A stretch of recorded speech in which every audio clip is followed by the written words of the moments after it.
more than anything, kids come and feel this sense of relief when they recognize that there's people around them that get them and that they can be kids. Kids want to return to childhood. They want a place to be all of the things that they are. And we make space for both the grief, right? There's definitely some really heavy parts of it and some moments where there's a lot of tears and release that needs to happen. But after that release comes this, the dance parties and the baseball games and the swimming and all the things that happen at camp.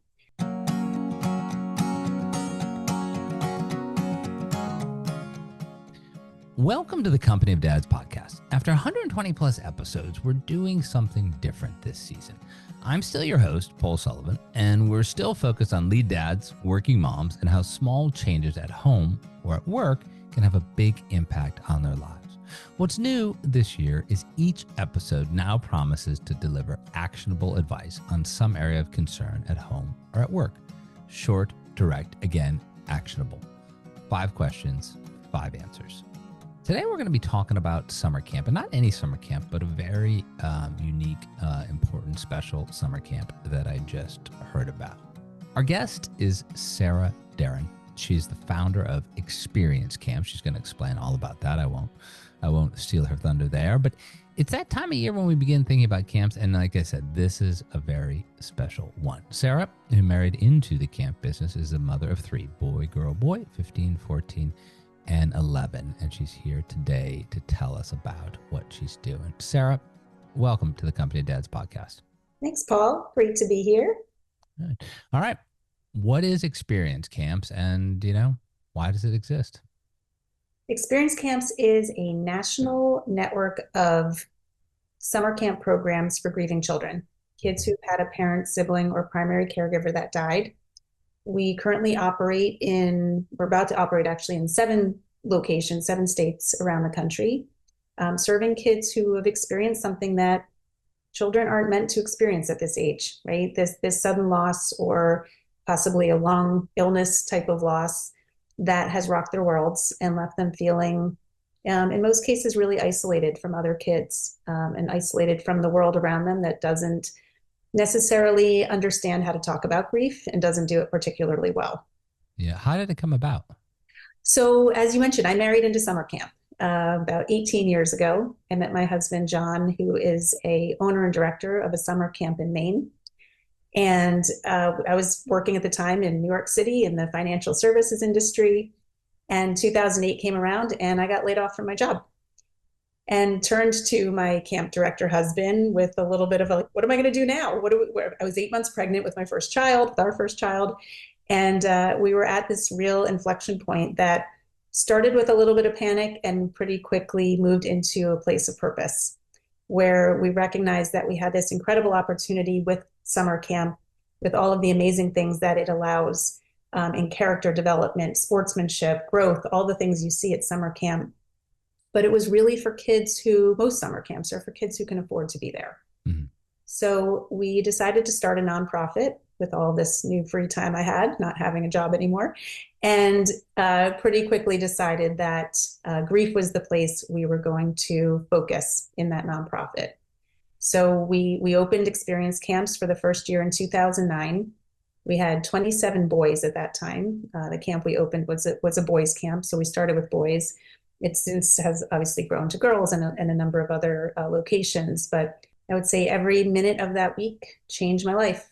It changed the trajectory of my career, of a lot of people's lives, I think, in the way that they've come into this organization and found their community, found their place of belonging in their grief. How did you find that first 27? I mean, did you have a friend who'd lost a loved one, or what was the impetus to go out and find those first 27 boys? So like I said, we had started this nonprofit. Actually, around that time, a girls' camp in Maine reached out to us. It was called Tapawingo. They were running a program called Circle of Tapawingo, a grief camp for girls. And they called us up and said, we have all these girls, but they have brothers. Would you consider doing the boys' side of this program? We were not people who identified with grief. My parents were both still alive. My siblings were alive. It wasn't something that had touched our lives at that time. But once we heard about what they were doing, it was very hard to look away. when you heard the idea of it, it was like, well, yeah, that's exactly the kind of thing we want to be doing. Still not entirely, when we said yes, did not entirely, I would say, understand the magnitude of what we were getting into and the impact that it would have. That came in that first life-changing week where those kids, showed up at camp and, took over our hearts, hearing their stories, seeing the way that the opportunity of being with other kids like them could so quickly change them. In 1 week, we saw them become different people in the way that they opened up. And I would say from that point, it really began to snowball into something much bigger because it was so evident how much it was needed. Yeah. Question two. When you bring all these kids together, these boys and girls now, when you bring them all together, you know, what happens? Like, what's it like? What are they going to get? I can completely 100% understand why you would have these kids together who have this shared experience of having lost a dad, a sibling. But on the flip side of it, I could also see where perhaps that's really tough to have a whole bunch of people who've all grieving about, losses that kids shouldn't have to go through. So question two, what's it like? What's it like for these kids when they come there for this week? I think most people would be surprised to glimpse a scene of grief camp, going into it with the assumption that grief camp is sad, right? That's most people's Yeah. first Yeah, assumption. it is Sad. called grief camp. So I yeah. think so, right? It's grief. Yeah.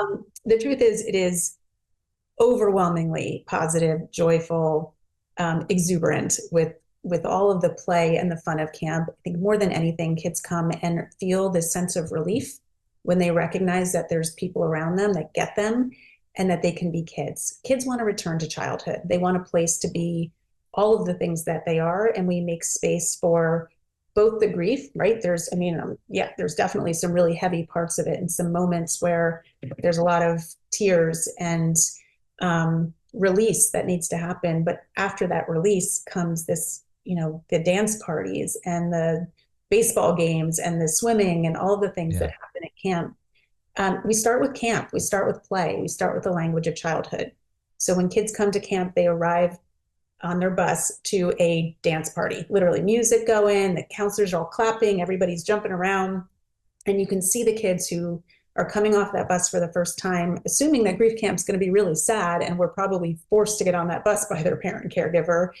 And they step off the bus into this party, into this welcoming, wonderful, joyful experience. And you can literally watch their shoulders start to drop as they walk off that bus. And the first thing we do for the first day, we just play. They get to know each other. We play games. We feed them candy. It's fun. And we want to show them that they're here to have fun from the very first moment they get there. And then as we go, as they get more comfortable, as that common language of childhood and play begins to take shape for them, then we start to weave in our clinical programming, right? We have licensed therapists that are there providing peer support, facilitating opportunities for them to talk, to create, to sort of use different skills and tools to express themselves. Not every kid has the expressive language to talk about their grief, but we're showing them other ways to shape their words, to tell their Yeah. story, and to ultimately start to normalize what they're feeling so that they can build on that at camp and past camp. Are there kids at all age ranges here? Are they starting like, little kids like what is the age range that you Our would see? camps go from ages 8 to 18. So 18. kids Okay. really going into fourth grade and then graduating high school. And then they, ideally come back to be junior counselors and pay it forward to the next class of kids. Yeah. Wow. Um, Question three, and this is about kind of, I was a camper, and I remember those 8 weeks of summer camp so well. But I also remember having summer friends who, back then, pre Facebook, pre, social media, pre phone, I would have an amazing time with. And then I would miss them for a couple weeks when I went back to school. And then a couple weeks before camp would start, I'd reach out to them again. And they were my summer friends. What's it like, though, for these kids who are going to experience camps, who are going to, talk about their grief? Question three is really, are you developing, or do you have, programs that extend beyond this 1 week of being in person to keep them connected in this community positively throughout the year? We do. And I think every kid needs something different. I talk to a lot of kids who come to that camp for 1 week. They have a text group with their friends. They either use it daily or twice a year. And that's what they need. That's all they need, is to know that those people are there. The connections they make in 1 week at camp, I think, are deeper than anything else they can find or will find in their lives in some cases. And they will tell us that. We have kids that have, been coming for years and years and years, are now counselors, and those are still their best friends. The level of connection that happens so quickly and so intentionally is just like unlike anything you're going to have at school or on a sports team. There aren't those opportunities to like sit down with your 12-year-old buddy and like talk about your feelings, right? That doesn't happen in most places in the world. So what happens at camp really happens quickly and it really gels quickly. So the kids will stay in touch throughout the year, and that's a big part of their experience at camp, is the continuation they have past camp, just in that informal way. And then we provide for the kids who maybe don't follow that same path. Mhm. We provide programming throughout the year as well. So we do a couple camper reunions for the kids that come to camp. We have some virtual programming. And now what we're doing as well is for kids who don't come to camp, and there will be many who don't come to camp, right? We have 1,500 kids coming to camp this summer. There will be 6 million that will grieve the death of a parent or sibling by the time they turn 18 in this country alone, right? So there's millions of grieving children. They're not all going to come to camp. But our goal is to ensure that every grieving child can live a life rich with possibility, can connect to a community of kids that are grieving, or to the language or the systems around them that will support them.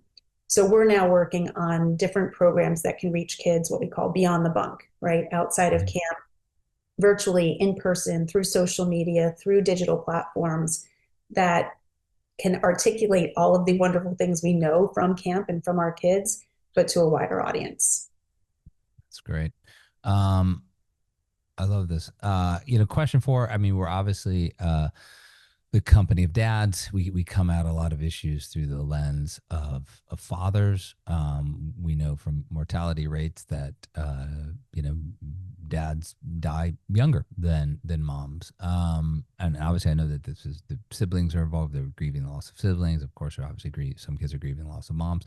But when it comes from that, that role model, point of view of these kids who no longer have, a dad in their life, what does experience camps try to do to help those boys and girls who don't have that dad role model any longer? It's a really good question. And we do, as you mentioned, we see that a lot. We do see statistically that many of the kids that are at camp disproportionately have dads who died. I don't know if that's because a mom is more likely to sign them up, or because the dads or the people who are dying more regularly in kids' lives. I think it's probably a combination of both. But what we do see is that because of, I'd say, cultural norms and the ways that kids exist in those relationships, the boys come in a little bit more hesitant and less further along in their expressive journey, right? We see the girls come in and the programs are separate. So you have a girls' camp, the girls come in and they start talking right off the bat. They're used to talking. They're used to that sort of normative social, conversational flow with their girlfriends. The boys a little bit less so. So they come in and you hand them a basketball, and that's how they're going to start kind of connecting with each other and building a common language. It's through play. What we do, though, is because we have a separate, boys and girls program, the boys just naturally will have all of these male mentors around them from the time they get there. We have these volunteer counselors that come in their 20s and 30s and 40s. They have had lived experiences. Many of them have had losses themselves. Many of them have had similar losses to these kids, whether it was their mom, their dad, their sibling, but they can really connect with them on their grief. And they can also show these kids that, like, I survived this, right? They are incredible role models. They're incredible people. We always say there's no jerks at grief camp, right? The people that are coming in to volunteer, pretty exceptional people. Yeah. And these kids connect so deeply with them because of those shared experiences and stories. And because they look up to them, and because in many cases they're missing that male role model in their lives, that these volunteers are sort of filling that place for them in their modeling of what masculinity looks like, in their modeling of what a father figure or a brother figure can look like in their lives. And it's really impactful. You can see it in the way that they kind of come together with that group, their bunk, their counselors, the connections they have, and the counselors stay with them year after year as they move up in the different age groups. So they really build a very genuine and deep relationship with them. One of my favorite activities we do at camp for the older kids is we have a session called Adulting 101. And it is for the reason of exactly what you're talking about. A lot of the kids might not have dads that are showing them how to tie a tie, how to shake a hand, how to have an interview. And we kind of leave it up to them to guide us, like, what do you want to know about? And the kids' questions are so interesting and so insightful. And the things that, like, of course, they need to know about these Right. things. And whether they have a dad that died or a dad who's at home who's super busy because the mom died or a sibling, whatever the case is, the parents are stretched. And they might not have the same level of attention that they get when they're at camp, where they can ask these questions, they can be vulnerable, and they can really learn what that male father figure role model can look like. Wow. Um, you're right, because I mean, so much of what our kids learn from us is by observing. Not so much listening to what we're saying, but observing what we're doing. And if you are, the surviving parent, if that's the case, and you're doing double duty, you probably don't have that. You don't have that time to sort of pause and say, okay, this is how we do. Um, that leads directly into the fifth and final question, and that is about, you know, parents. When my kids go to day camp, they don't go to sleepaway camp. But when a lot of the parents in our community whose kids go to sleepaway camp, they talk about, oh, we get a break. They're gone for fill in the 4 weeks, 7 weeks, whatever. We're going to go do X, Y, and Z. Do you provide services or support for the parents whose children go off to experience camp? Because sure, they're going to get a break too, but that break may be very different for them. They may not have a partner, or they may have lost a child and they may be missing the other child. Is experience camps in a position to support the parents of the children who get to attend your programs? We do, and that's one of our biggest areas of growth coming up as well. So, as you mentioned, I think that one of the biggest gifts that they tell us we give them is just that time, right? They are parents who are parenting grieving children and often grieving themselves. And it's very hard for them to find time to put their own oxygen masks on, Mm. right? They're not able to take care of themselves because they're so worried about their kids. So when we're able to take their kids away for a week and then show them, we send hundreds of pictures, we send detailed emails every day, we show them, your kid's okay. We got this. Go Yeah. take a break. And by the first day, I think they're sort of, they're not hitting refresh as often on those pictures. They're starting to, feel a little bit more confident in their child being okay at camp. Because like I said before, most of them had to really like push them onto the bus and get them out of there. So they're already feeling guilty and worried. And then we kind of shift into, okay, everything's fine. I'm going to go take some time for myself. And that can look a lot of different ways. So I think that the first thing, like you said, is just encouraging them, letting them know, we've got this, you go take care of you. And as you also pointed out, one of the things we're building on now is providing more caregiver support, providing more community for the caregivers to connect with each other on the journey of being caregivers of grieving children, and as well as being on the journey of being grieving people. So we're developing caregiver support communities. We had family camp programs for the first time this Mm. year so that we could address the whole family unit. And we're looking at different ways that parents and caregivers want to receive support, either virtually or in person going forward, that will help them on their own journey to reinforce the whole family unit going forward. Amazing. Sarah, how do people, I know Experience Camps is a nonprofit. How do people find out about you if they have a child they want to send to one of your programs? And how do they find out about you if they want to make a donation to what you're doing? Well, thank you for asking. They find out about us mostly through word of mouth at this point, a lot of social media, and then a lot of outreach that we do when we move into a new region. For instance, we're opening a camp in Connecticut next summer. We're here in Connecticut telling everyone about it. So we want to make sure that every child who wants an opportunity like this finds out about it. So we do a lot of outreach and making sure that we're putting our flyers in the right places. Everything happens on our website. So the camper application, the donation link is all at www.experiencecamps.org. And we also have a great social media presence, as I mentioned before, millions of views on TikTok with our content to grieving teens as well as to adults, just telling the stories of grieving kids and helping people better understand how to support the grieving people in their lives. Sara Deren, founder of Experience Camps, thank you for being my guest on the Company of Dads podcast. I said 5 questions, but I have a bonus one for you because I've just enjoyed our conversation so much. And that's, sometimes, really well-meaning adults, well-meaning children say awkward, challenging things when it comes to grief because we don't know what to say. As somebody who's been working, doing such important work since 2009 in this space, what advice would you give to people who are struggling to find, the right thing to say? And of course, like any, top things to avoid, that'd be helpful. What advice would you give to listeners? Oh my gosh, there are literally lists of things I would say, or kids have told us to avoid saying that they've heard. People so often they don't know the right thing to say, so they say nothing. So that would be my first piece of advice. Don't say nothing. Always say something. Even if it's the wrong thing, you can always sort of correct it, right? So it's moving away from the silence and leaning into the discomfort of maybe not saying the right thing. But if you want to avoid saying the wrong thing, I would advise never start a sentence with the words "at least." Nobody wants to hear that. At least this or at least that. It minimizes what is a very real sense of pain and grief when you start a sentence with "at least." The other one is, and this really can be hard for people to kind of hear because it's such a common thing, but kids tell us this all the time. They don't like to hear "I'm sorry for your loss." Mm. And it's not that it's the wrong thing to say, but it's very overused. You hear it all the time. Very people overused, don't know. Yeah. and it feels empty to the person who's hearing it. So you can still say, "I'm sorry for your loss," but then follow it with something like, "Tell me about your person. That must be so hard. You want to talk about it?" So as long as it's followed with a little bit of extra context or content, I think it can be used, but it is overused and usually in a way that's just like a check the box kind of comment, and it's not landing.